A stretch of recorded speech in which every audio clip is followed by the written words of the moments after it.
Good evening और नमस्कार, प्रेम प्रणाम।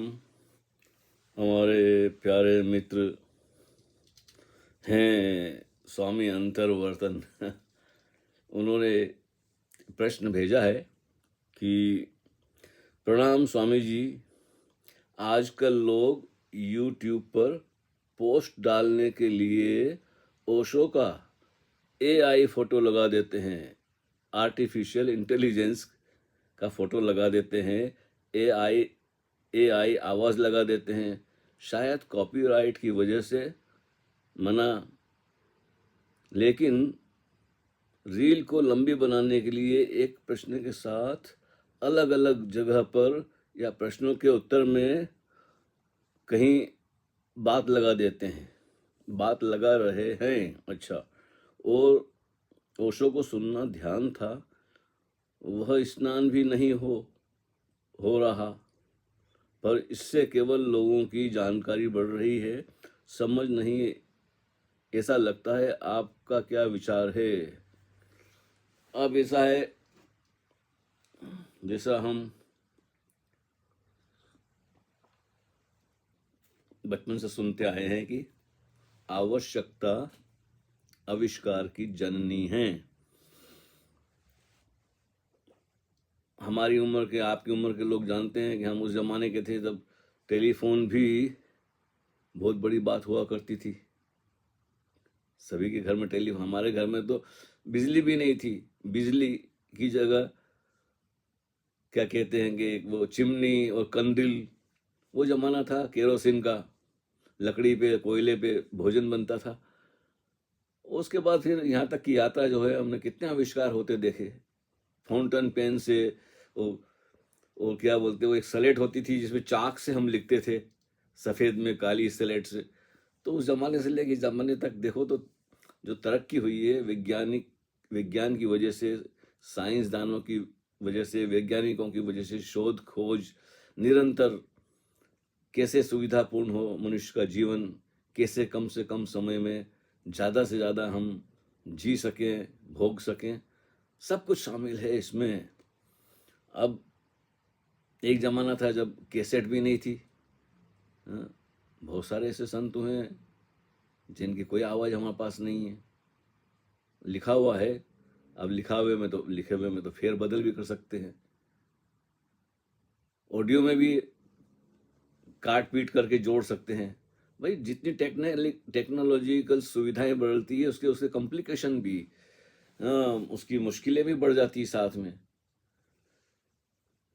तो जो भी इजाद होती है, जो भी आविष्कार होते हैं नए नए, उसके फायदे भी हैं, उसके नुकसान भी हैं।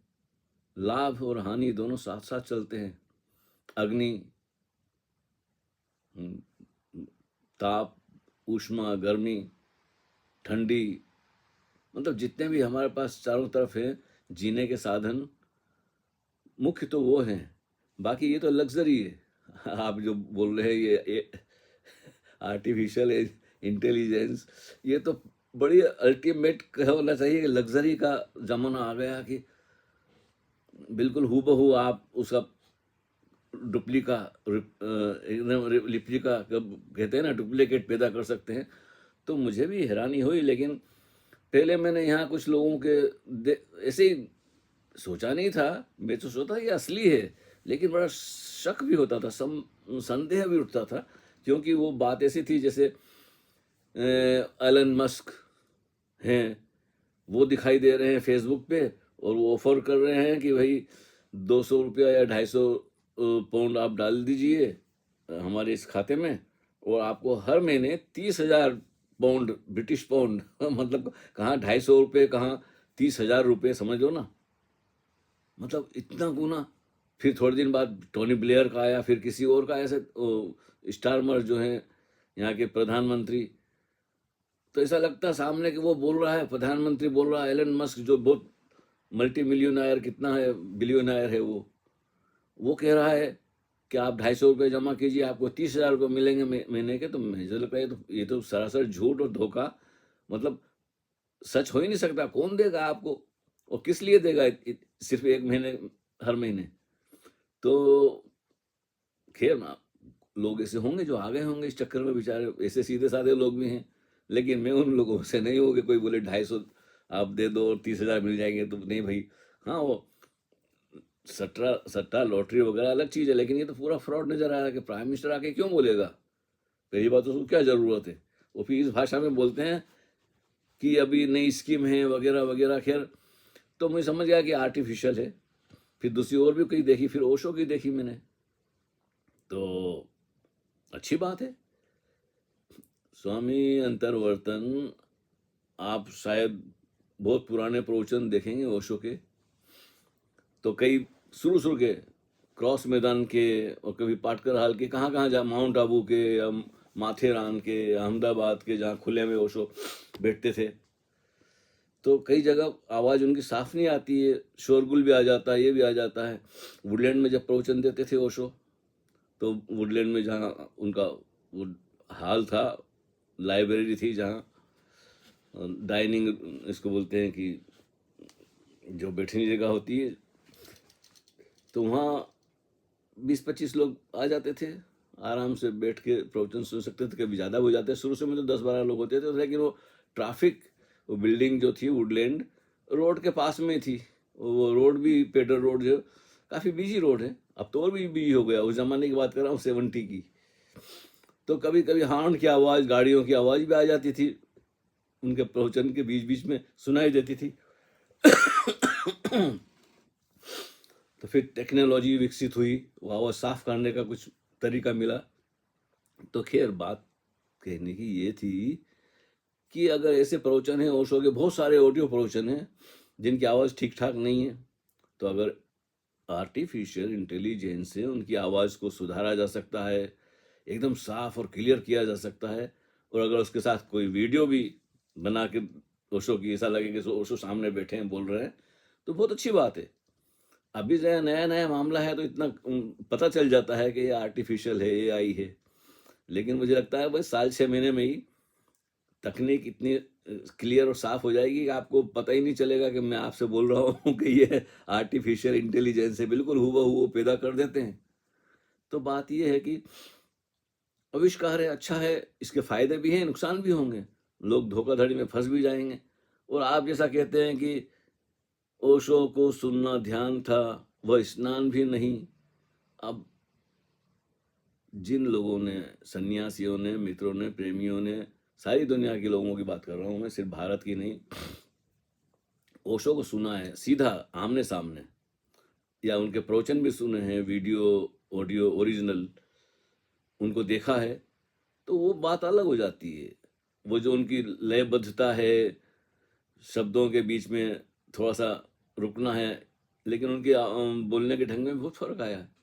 जब हम शुरू में 70 में सुनते थे उनको, बम्बई में थे, तब वो दहाड़ते थे, उनकी आवाज़ में इतना वो बल होता था, एक वीर रस जिसको बोलना चाहिए ना। बहुत सारी बातें में क्रॉस मैदान में इतनी जोर से बोलते थे, कौन होते हैं ये लोग, मतलब जब झाड़ते थे वो किसी पॉलिटिशियन वगैरह के, तो इतनी ऊंची आवाज़ में चीखते नहीं थे, मतलब एकदम शौर्य था उसमें, एक पौरुष। और कोई सिक्योरिटी नहीं थी, और उन्होंने बड़ा क्रिटिसाइज किया, तो बड़ा हौसला, इतना निडर, ऐसा अभय व्यक्ति मैंने देखा नहीं अपने जीवन में। वो इतना सुंदर और इतने सलीके से बोलने वाला, तर्कपूर्ण, तो खैर इतनी तारीफ करूं उतनी कम है। वो कहते हैं ना कि क्या जिक्र, क्या अब तो भूल गए, गाना है कि याद आएगा तो बता दे बता देंगे कि जिसने तुम्हें देखा है और जिसने सुना है, वो तुम्हारी तारीफ नहीं कर सकता। बात होती है न निगाहों से, बात होती है, ऐसा कुछ है, ठीक है। तो क्या है कि मैं ओशो की तारीफ नहीं कर रहा हूँ, मैं एयर क्या बोलते हैं, आर्टिफिशियल इंटेलिजेंस, जो नकली जो बुद्धिमत्ता है, मैकेनिकल है, यांत्रिक है, लेकिन बड़ा आविष्कार है ये। नफा नुकसान तो सब में होगा, लोग धोखाधड़ी भी करेंगे, ये भी करेंगे, और जिसने कभी सुना ही नहीं है, तो कम से कम उसको शब्द तो पल्ले पड़ेंगे ना, बिल्कुल साफ साफ, A to Z, बिल्कुल हाँ, वो लयबद्धता बात अलग है। अर्थ समझ में आना चाहिए कि ओशो क्या कह रहे हैं, उसका अर्थ क्या है। अर्थ की बात है। अब किताब पढ़ते हैं, जिसने ओशो को सुना ही नहीं है, बिल्कुल भी नहीं सुना, उसे सिर्फ किताब पढ़ी है, तो वो अपने अपने ढंग से पढ़ेगा। हो सकता है धीरे धीरे इस ढंग से पढ़ने लगे जैसा हम सुनने के बाद पढ़ते हैं। तो जिन्होंने ओशो को सुना है वो अलग ढंग से किताब पढ़ते हैं। पढ़ते भी है तो ऐसा लगता है जैसे हम सुन रहे हैं, वो लयबद्धता वही आ जाती है, वो जो प्रवचन वाली। लेकिन जिसने सुना ही नहीं है, आवाज ही नहीं सुनी, न कुछ सुना, किताब ही पढ़ा है, तो उसका फिर अनुभव अलग है।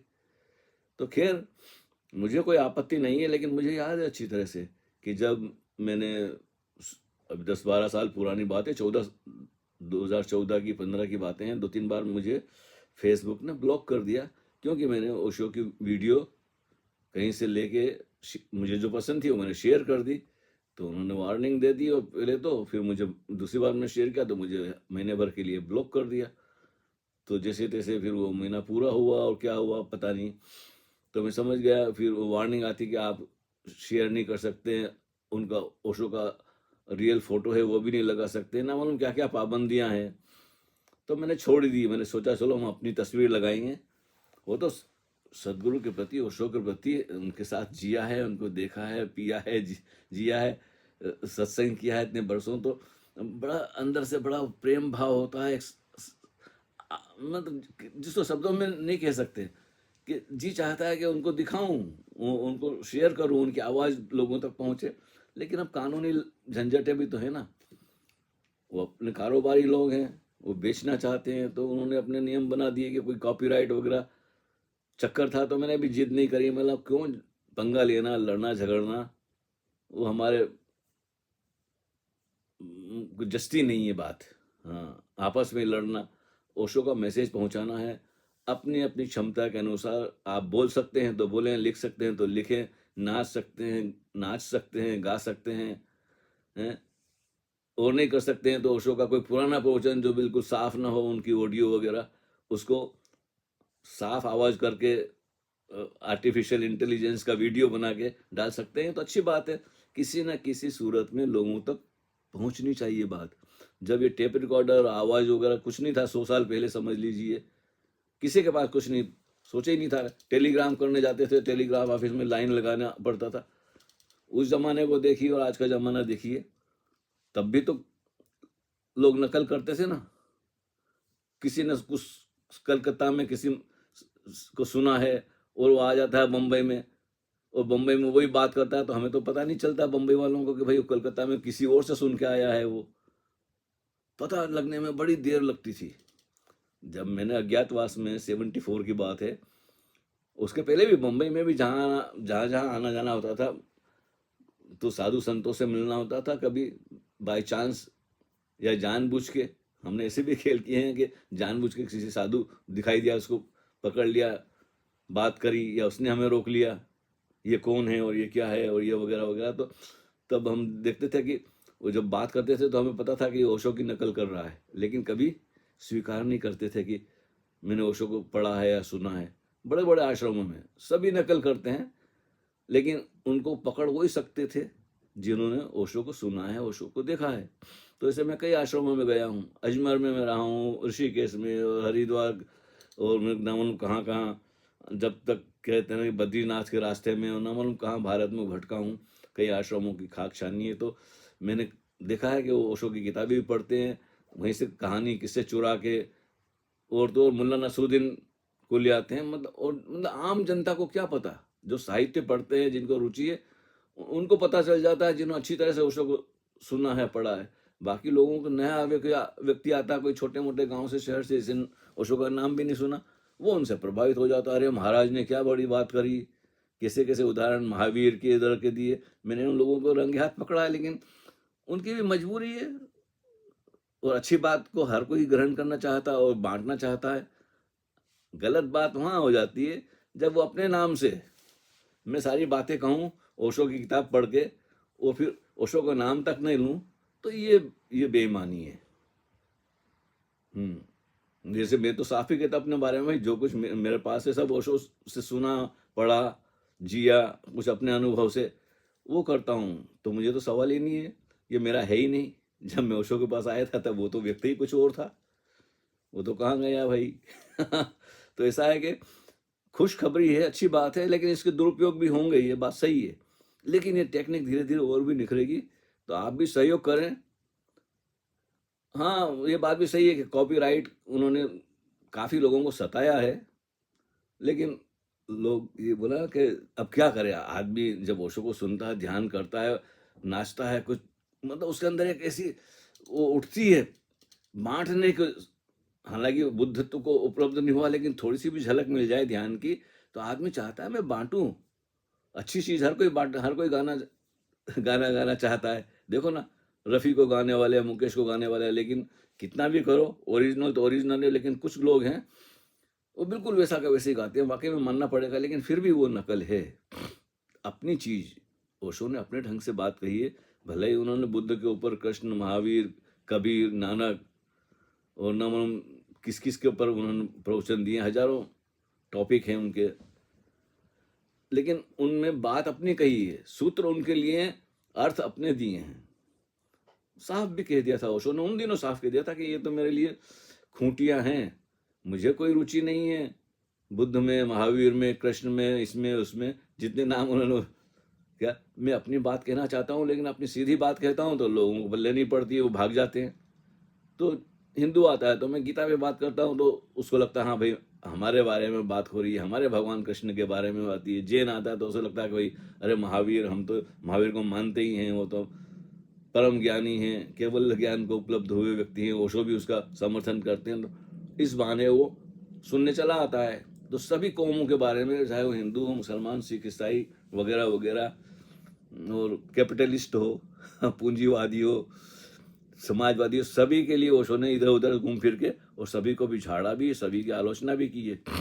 जब वो इतना साफ कह देते हैं कि ये सिर्फ बहाना है, तुम्हारे प्रश्न पूछना, मेरा उत्तर देना, या मैं किसी किताब पर बोलूं, किसी कवि के ऊपर बोलूं, किसी साहित्यकार के ऊपर बोलूं, या किसी मिस्टिक रहस्यवादी पर बात करूं, बात तो मुझे अपना अनुभव ढालना है, तुम्हें जगाने के लिए कि तुम्हारे अंदर भी जो संभावना है, जो तुम लेके आए हो, उसमें कुछ हो, अंकुरण हो उसमें, उस हम बीज की तरह हैं।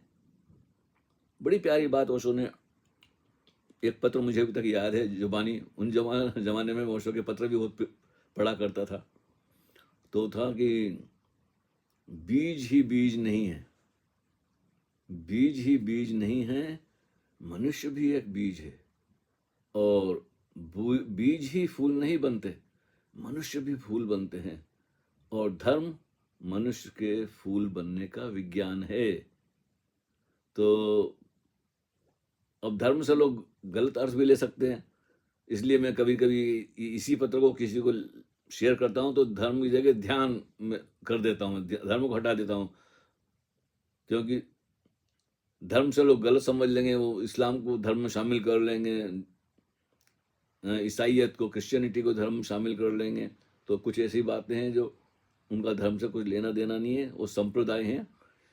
तो उसने धर्म का उपयोग किया कि उस दिनों वो 65 की बातें, 66 67 की, उस तब वो पत्र लिखे थे, उस जमाने की बातें थी, और उन्होंने जानकर ही धर्म रखा हुआ कि लोग समझें कि धर्म का मतलब स्वभाव होता है, अल्टीमेट ट्रुथ। बड़ी लंबी व्याख्या कौन करे, एक शॉर्टकट में बताया कि ओशो का उद्देश्य तो था कि जो उन्होंने जिया है, जो जाना है, जो अनुभव किया है, अमृत, हाँ, उसको वो किसी तरह शब्दों में पिरोकर हमें बांटे। अब कौन से शब्दों का इस्तेमाल करते हैं, अंग्रेजी का, हिंदी का, कबीर पे बोलते हैं कि नानक पे बोलते हैं कि पतंजलि पे बोलते हैं कि बुद्ध पे बोलते हैं, असल बात है कि उन बीच में उनके ऐसी बातें भी कह देती हैं जो बिल्कुल साधक के लिए है, उसमें कोई मनोरंजन वगैरह नहीं है। अगर होता भी है तो वो इनडायरेक्टली होता है, किसी बात को समझाने के लिए उदाहरण दिया जाता है, मेटाफर लिया जाता है, कहानी किस्से होते हैं। तो खैर, आपकी बात बहुत लंबी चौड़ी ना हो जाए, आजकल लोग शॉर्ट वीडियो का मौसम क्या ज़माना आ गया है भाई। लंबी फिल्में जैसे 2-2.5 घंटे की हम पहले देखा करते थे, अब जमाना गया, अब तो 10 मिनट में कोई अपनी बात कह देता, 5 मिनट में कह दे तो और भी अच्छा। अब देखो ना, मैंने वो किसी ने बताया आप रील बनाए तो मैंने भी बोला चलो करते हैं, तो उसमें 1.5 मिनट में, अब 1.5 मिनट में आप क्या कहेंगे? फटाफट फटाफट फटाफट अपनी कविता एक छोटी सी पढ़ सकते हैं, लेकिन वो कोई कविता हो जाएगी जो आप फटाफट फटाफट कह देंगे? हर चीज कहने का अपना ढंग होता है, वो अपने स्वभाव के अनुसार आपको कहनी है बात। तो बड़ा परिवर्तन हुआ है अभी तक, ओशो के जगत में नहीं, पूरी दुनिया में। देखिए आप वहां बैठे हैं, मैं यहाँ बैठा हूँ, आपने प्रश्न भेज दिया। पहले तो मुझे लगा कि इस पे क्या बात करनी है, तो सब जग जाहिर है, लेकिन हाँ, आपने ये बात जोड़ दी ना कॉपीराइट की, शायद वही कारण रहा है कि हम सीधा ओशो का वीडियो, देखो ना वो काट काट के डालते हैं यूट्यूब पे भी, पूरा प्रवचन नहीं डालते हैं। मेरा सिर्फ एक सुझाव है आर्टिफिशियल इंटेलिजेंस के बारे में, कहाँ से आपने प्रवचन लिया, अगर उसकी तारीख भी मिल जाए, समय भी मिल जाए, कहाँ हुआ, पूना में हुआ, अहमदाबाद में हुआ, ओरेगन में हुआ है, अहमदाबाद में हुआ, माउंट आबू में हुआ है, माथेरान में हुआ है, पटना में हुआ है, बहुत सारे नेपाल में हुआ है, नवम जहाँ जहाँ उरुग्वे में, कहाँ कहाँ हुआ है, तो उसका जो स्रोत है, ये कौन सी प्रवचन माला से लिया गया है, कौन सा प्रवचन नंबर है, तो और फिर पूरा प्रवचन डालिए। अधूरा, हाँ, प्रश्न उत्तर में तो ऐसा है कि भाई आप एक प्रवचन होता है तो उसमें कभी कभी 6 प्रश्न होते हैं, 5 होते हैं, 4 होते हैं, कभी कभी 7 8 भी प्रश्नों का उत्तर होता है। तो हर एक प्रश्न का एक प्रश्न लीजिए, उसका पूरा उत्तर, आप उसको काट सकते हैं तो वो एक बात समझ में आती है, लेकिन अधूरा बीच में से काट के डालना उसका आरंभ और अंत पता नहीं क्यों कहा था ओशो ने, किस लिए कहा था, लेकिन कुछ ऐसे वाक्य हैं जिससे कोई फर्क नहीं पड़ता उसके पहले क्या कहा था, उसके बाद में कुछ कहा था। तो ऐसा है, अपनी अपनी समझ पर निर्भर करता है आप क्या चुनते हैं। महासागर है ओशो तो, जितने हीरे मोती आप घेरे जा सकते हैं। तो अच्छी बात है ये, तो अभी सभी लोगों के लिए फ्रीडम है, क्योंकि इसमें बड़ी शर्त थी कि वो ओशो, वो वाले पूना वाले वो कंप्लेन कर देंगे और उन्होंने निकाल दिया, आपको ब्लॉक कर दिया, ये झंझट खत्म हो गया। आर्टिफिशियल डालो आप, ना कोई कॉपीराइट ना कुछ, लेकिन अच्छी क्वालिटी का डालें, ऐसा लगे कि बिल्कुल सामने ओशो बैठे हैं। और ऑडियो उसकी तो उस जमाने में तो ऑडियो थी, वीडियो तो बनते ही नहीं थे। तो ऐसे बहुत सारे प्रवचन है, हिंदी के तमाम, अंग्रेजी के भी। वीडियो बनना तो बड़ी देर से शुरू हुआ, छोटे छोटे लोग बना लेते थे 5-10 मिनट के, कभी कभी, वो बात अलग है। तो जितनी भी ऑडियो है आप इकट्ठी कीजिए, चुन लीजिए उसमें से और बनवाइए। स्वामी जी आर्टिफिशियल इंटेलिजेंस के जरिए बहुत सारे ओशो के, हाँ, तो मुझे तो कोई एतराज नहीं है, जहां तक हो कि परफेक्ट होना चाहिए, अच्छा होना चाहिए, क्वालिटी अच्छा होना। लोगों को लगे कि ये नकली है, तब वो बात बिगड़ जाती है, लोगों की पकड़ में नहीं आनी चाहिए। और शुरू शुरू में तो होगा, अब आप बहुत बड़े टेक्नीशियन तो नहीं है, और भोपाल में इतना कोई बहुत बड़ा आयोजन भी नहीं है कि आपके पास बड़ा स्टूडियो हो वगैरह, लेकिन अगर आप कुछ कर सकते हैं तो कीजिए और परिवर्तन तो आता रहेगा। अभी तो न मालूम क्या क्या होने को है हमारे रहते इतना हुआ है, तो हमारे जाने के बाद न मालूम क्या क्या होगा जी। अब देखिए सारी दुनिया में फोन करने की घर में जेब में है मोबाइल। अब 1970 की बात, 71 की बात कहता हूँ मैं, उनसे मिलते थे तो उसको कहते थे कि भाई भविष्य में ऐसा कंप्यूटर होगा कि वो सिगरेट की डिबिया के जैसा होगा, या माचिस के जैसा, आप अपनी जेब में रख लें और पूरी दुनिया की लाइब्रेरी आपको उसमें। तो हमें तो आश्चर्य होता था कि वो पूरी दुनिया की लाइब्रेरी कैसे आ जाएगी छोटे से। तब तो हमारे जमाने में कैसेट भी बस नई नई आई थी, कैसेटें भी सबके पास नहीं होती थी, किसी किसी के पास होती थी। कैसेट रिकॉर्डर होना बड़े इंपॉर्टेंट भाई, टेप रिकॉर्डर इंडिया में होना श्रीमंत लोग, पैसे वाले लोग ही अफोर्ड कर सकते थे, हमारे जैसे फक्कड़ तो उस जमाने में वो कहते थे कि ऐसा कंप्यूटर आएगा, लेकिन आते आते भाई आखिर 50-60 साल से ज़्यादा लग गए उन बातों को। कहाँ 1970-71 जब हमने सुना तो लगता था पता नहीं भाई ये कैसी बातें कर रहे हैं हमारी समय नहीं, टेक्नोलॉजी है। खैर, ऐसे बहुत सारे आश्चर्य अभी आने को हैं, उनका उपयोग करें जितना हो सकता है। लेकिन भाई गड़बड़ करने वाली भी होंगे, धोखा देने वाली भी आएंगे, चीट करने वाले, तो अब क्या करेगा आदमी, कहाँ लेके जाएगा जब उसको ही कुछ जो जो कुछ किया धरा है सब हमने अपने साथ ही खेला है। आप धोखा दें तो आपकी मर्जी, आप लोगों का सहयोग करें, प्रेम करें, नफरत करें। भाई इंसान है, सब कुछ उसके अंदर संभावना है, बुद्ध होने की संभावना है, बुद्धू होने की संभावना है। बीच में अपना अपना स्वभाव के अनुसार मुझे कोई अड़चन नहीं है इसमें। पहले तो सोचा कि बोलने की ज़रूरत ही नहीं है, फिर आपने कहा नहीं नहीं, आपने बात हुई थी आज तो आपने कहा नहीं कुछ कहिए। तो ऐसा नहीं है कि कुछ बुरा है, हाँ इसका दुरुपयोग हो सकता है, बुरा तो कुछ भी नहीं है। अब देखिए ना, हमने भी सोचा था कि हम लाइव करें, लेकिन कहाँ लोग जुड़े, 2-4 लोग जुड़े तो बिल्कुल गड़बड़ गड़बड़। तो फिर मैंने सोचा यार लाइव करने से फ़ायदा कुछ नहीं है, अपना कभी कभी कोई प्रश्न आ गया, किसी मित्र का बात जस गई तो बात कर लो और बोल दो, अपना पोस्ट कर देते हैं। तो मेरा ख्याल है, सोचा था 1-2 कविता भी सुनाऊंगा, तो कविता अलग से सुना देता हूँ आपको। तो आप इंजॉय कीजिए और अच्छी अच्छी ऑडियो निकाल कर उनका आर्टिफिशियल इंटेलिजेंस वाला वीडियो, AI वाला वीडियो बनाइए, लोगों से मिलिए, बात कीजिए, तो बेहतर क्वालिटी हो तो बहुत अच्छा है। सो हरि ओम तत्सत।